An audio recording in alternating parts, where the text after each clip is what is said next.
नमस्कार दोस्तों, स्वागत है आप सभी लोगों का मेरे चैनल योजना एक्सप्रेस में।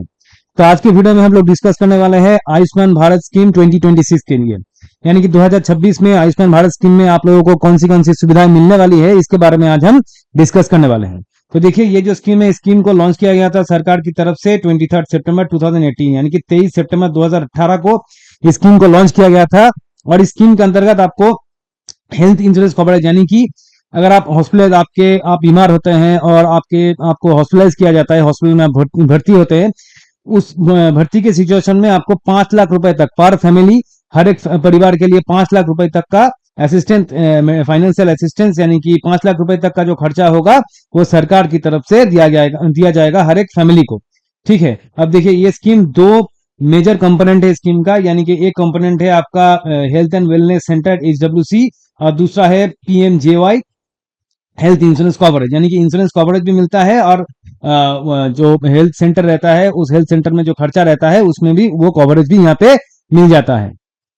तो देखिए, इस स्कीम का ऑब्जेक्टिव क्या है, ऑब्जेक्टिव मतलब इस स्कीम से सरकार का लक्ष्य क्या है। तो देखिए, सबसे पहले पुअर फैमिली, यानी कि जो लोग थोड़ा फाइनेंशियली थोड़ा वीक है, थोड़ा कमजोर है, उन फैमिलीज के लिए फ्री, उन फैमिलीज का जो स्वास्थ्य का मेडिकल का जो खर्चा रहता है उसको कम कर देना।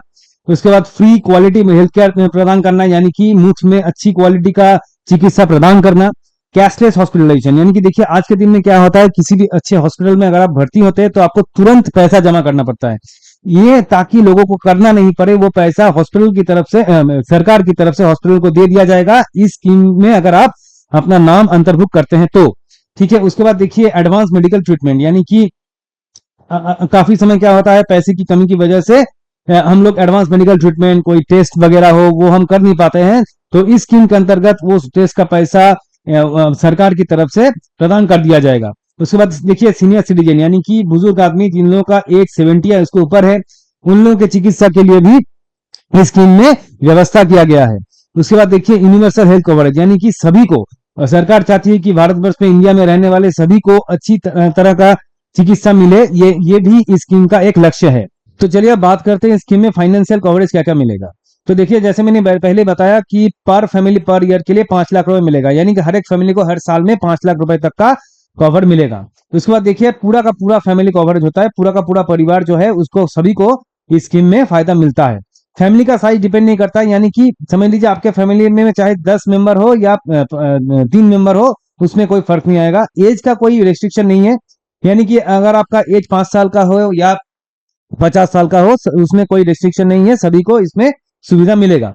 अब देखिए, प्री एग्जिस्टिंग डीज मतलब क्या, समझ लीजिए, जब इस स्कीम में आपका नाम आप अंतर्भुक्त कर रहे हैं, उससे पहले से अगर आपको कोई बीमारी है और इस स्कीम में अपना नाम अंतर्भुक्त करने के बाद उसी बीमारी के चलते आपको हॉस्पिटलाइजेशन किया जाता है या फिर उसका ट्रीटमेंट किया जाता है, तो भी उस ट्रीटमेंट का पैसा आपको मिलेगा।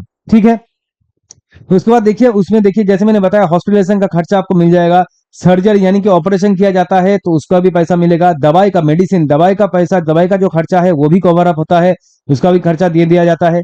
डायग्नोस्टिक, यानी कि कोई टेस्ट वगैरह हो, उसमें भी जो खर्चा रहेगा वो भी दे दिया जाएगा। ICU, यानी कि कभी कभी इंटेंसिव केयर यूनिट में अगर आप भर्ती होते हैं तो उसमें भी वो जो पैसा, बहुत सारा खर्चा होता है वहां पे, उसका पैसा भी इस स्कीम में आपको प्रदान किया जाएगा। और लास्ट में होता है देखिए, पोस्ट हॉस्पिटलाइजेशन एक्सपेंस, यानी कि हॉस्पिटल से छूटने के बाद भी कभी कभी क्या होता है, मरीजों को दवाई दिया जाता है, उसको दवाई को खरीदना पड़ता है, हॉस्पिटल से छूटने के बाद कुछ टेस्ट भी रहता है, उसका उनका पैसा भी इस स्कीम में कवर अप किया जाएगा। तो चलिए अब बात करते हैं इस स्कीम में आपको एडिशनल बेनिफिट क्या क्या मिलने वाला है। तो देखिए, जैसे मैंने पहले बताया कि कैशलेस ट्रीटमेंट, जब भी आप हॉस्पिटल में भर्ती होंगे तो कैश देना नहीं पड़ेगा, आपको अपने पॉकेट से पैसा नहीं देना पड़ेगा। पेपरलेस क्लेम सेटलमेंट, यानी कि कोई भी क्लेम होता है तो उसके लिए कोई पेपर वर्क वगैरह करने का जरूरत नहीं है। पैन इंडिया पोर्टेबिलिटी, यानी कि इंडिया के किसी भी हॉस्पिटल में आप, ये स्कीम में सुविधा मिल जाएगा आपको, किसी भी हॉस्पिटल में आप इंडिया में किसी भी हॉस्पिटल में भर्ती होंगे तो इस स्कीम के अंतर्गत आपको सुविधा मिल जाएगा। और देखिए, पब्लिक प्राइवेट दोनों हॉस्पिटल, यानी कि गवर्नमेंट हॉस्पिटल में भी सुविधा मिलेगा और प्राइवेट हॉस्पिटल में भी इस स्कीम में आपको सुविधा मिलने वाला है। और यानी कि देखिए, और यहाँ पे देखिए 1500 से ज्यादा मेडिकल पैकेजेस इसमें इंक्लूडेड है। अब देखिए, एलिजिबिलिटी क्राइटेरिया, यानी कि किन किन लोगों को इसमें सुविधा मिलेगा और किन किन लोगों को इसमें इसमें सुविधा नहीं मिलेगा, इसका एक लिस्ट है। तो देखिए, तो सबसे पहले हम बात करते हैं रूरल, यानी कि गांव में किन किन लोगों को इस स्कीम में सुविधा मिलेगा उसके बारे में हम बात करते हैं। तो देखिए, पहला है कि families living in one room कच्चा हाउस, यानी कि जो लोग कच्चे घरों में रहते हैं, पक्के घरों में नहीं, कच्चे घरों में रहते हैं और एक ही रूम में रहते हैं, उनको ये सुविधा मिल जाएगा। लैंडलेस लेबरर्स, यानी कि जो लोग लेबर का काम करते हैं और उनके पास कोई जमीन नहीं है, उनको ये सुविधा मिल जाएगा। SC ST यानी कि शेड्यूल कास्ट और शेड्यूल ट्राइब लोगों को इस स्कीम में सुविधा मिल जाएगा।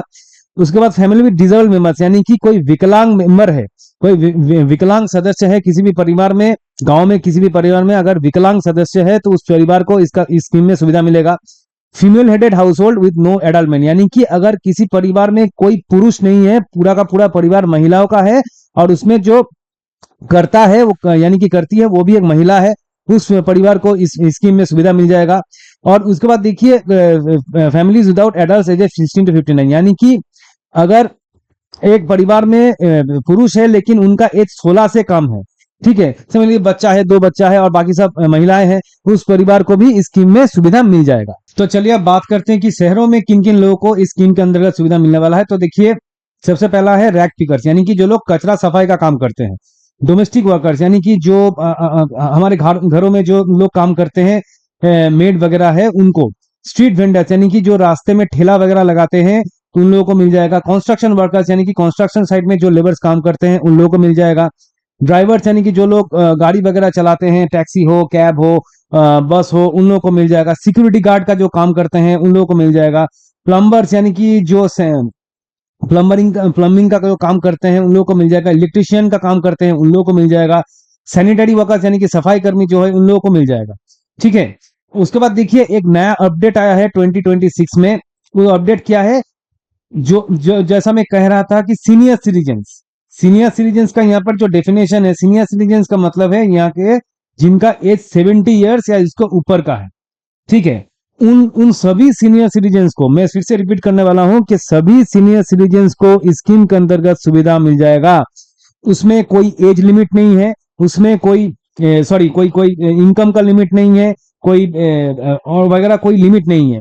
अगर आप सीनियर सिटीजन है और आपका एज 70 या इसके ऊपर का है तो आप बेझिझक इसमें आपका नाम अंतर्भुक्त कर सकते हैं और आपको इस स्कीम में पूरा का पूरा सुविधा मिल जाएगा। और देखिए, यहाँ पे साफ साफ लिखा गया है कि सीनियर सिटीजन्स के लिए सेपरेट यानी अलग से आयुष्मान कार्ड उनको मिलेगा। तो चलिए अब बात करते हैं कि कौन कौन सी बीमारियों के अगेंस्ट आपको इस स्कीम में सुविधा मिलेगा। तो देखिए, जैसे मैं बात कर रहा था कि 1500 से ज्यादा बीमारी यहाँ पे एनरोल है, यानी कि 1500 से ज्यादा बीमारियों का इलाज का जो खर्चा है इस स्कीम में आपको मिल जाएगा। तो देखिए, सबसे पहले कार्डियोलॉजी, यानी कि हार्ट का कोई प्रॉब्लम हुआ, हार्ट में अगर बाईपास सर्जरी करना पड़े तो उसका जो खर्चा होगा वो यहाँ पे मिल जाएगा। एंजियोप्लास्टी करना पड़े तो भी मिल जाएगा। पेस मेकर बैठाना पड़े, पेस मेकर आपको कभी कभी क्या होता है हार्ट में पेस मेकर इम्प्लांटेशन किया जाता है तो उसका जो खर्चा रहता है वो भी इसमें कवर अप होगा। कैंसर ट्रीटमेंट का जो खर्चा रहता है, तो देखिए बहुत इंपॉर्टेंट, कैंसर ट्रीटमेंट का जो खर्चा रहता है वो भी इस स्कीम में आपको मिल जाएगा। तो सबसे ज्यादा कीमोथेरेपी होता है कैंसर में, वो मिल जाएगा आपको। रेडिएशन थेरेपी, कोई भी रेडिएशन थेरेपी वो आपको मिल जाएगा यहाँ पे। उसके बाद देखिए, कैंसर का लिए अगर कोई सर्जरी यानी कि कोई ऑपरेशन करना पड़े तो वो भी आपको यहाँ पे मिल जाएगा। ऑर्थोपेडिक्स, यानी कि हड्डियों का इलाज, यानी कि हड्डियों में कभी कभी क्या होता है कि रिप्लेसमेंट करना, हड्डी रिप्लेसमेंट करना पड़ता है, फ्रैक्चर होता है, कभी कभी हड्डी टूट गया तो उसके लिए जो खर्चा होता है उसके ट्रीटमेंट के लिए वो भी यहाँ पे आपको मिल जाएगा। उसके बाद देखिए, यहाँ पे आपको मिल जाएगा न्यूरोलॉजी का जो ट्रीटमेंट रहता है, ठीक है, न्यूरोलॉजी का जो ट्रीटमेंट रहता है वो आपको यहाँ पे मिल जाएगा, वो यहाँ पे अवेलेबल है। यानी कि ब्रेन का कोई सर्जरी हुआ या फिर आपको कोई स्ट्रोक हो गया, कोई ब्रेन का कोई स्ट्रोक हो गया, उसके लिए जो खर्चा रहेगा वो आपको मिल जाएगा। नेफ्रोलॉजी, यानी कि किडनी का कोई दिक्कत है, आपको डायलिसिस करना पड़ता है तो उसका डायलिसिस का बहुत बड़ा खर्चा रहता है तो वो खर्चा भी आपको यहाँ पे मिल जाएगा। जनरल सर्जरी, यानी कि देखिए हड्डियां का सर्जरी हो जाए या फिर अपेंडिक्स का सर्जरी करना पड़े तो वो आपको मिल जाएगा। उसके बाद देखिए, महिलाओं के लिए और जो महिला के लिए और उनके मैटरनिटी केयर, यानी कि जब वो माँ बनती है उनके जब हॉस्पिटल माँ बनने के टाइम जब महिला को हॉस्पिटलाइज किया जाता है तो वो जो सी सेक्शन डिलीवरी होता है उसका जो खर्चा रहता है वो यहाँ पे इंक्लूडेड है। न्यूनेटल केयर, यानी कि बच्चा का जो बच्चा के देखभाल के लिए जो खर्चा होता है तो उसके वो खर्चा भी यहाँ पे इंक्लूडेड है। और लास्ट में देखिए इमरजेंसी केयर, इमरजेंसी केयर का मतलब देखिए एक्सीडेंट हो गया, ठीक है, एक्सीडेंट कोई भी एक्सीडेंट हो गया तो एक्सीडेंट में जो खर्चा रहेगा वो ट्रीटमेंट का खर्चा भी यहाँ पे मिलेगा। ट्रॉमा केयर का ट्रीटमेंट का खर्चा मिलेगा यहाँ पे। और जैसे मैं कह रहा था आईसीयू, कभी कभी क्या होता है कोई क्रिटिकल डिजीज हो गया, कोई क्रिटिकल बीमारी हो गया, तो आप लोगों को आईसीयू यानी कि इंटेंसिव केयर यूनिट में भर्ती करना पड़ता है, तो उसका जो खर्चा रहता है वो भी यहाँ पे इंक्लूडेड है।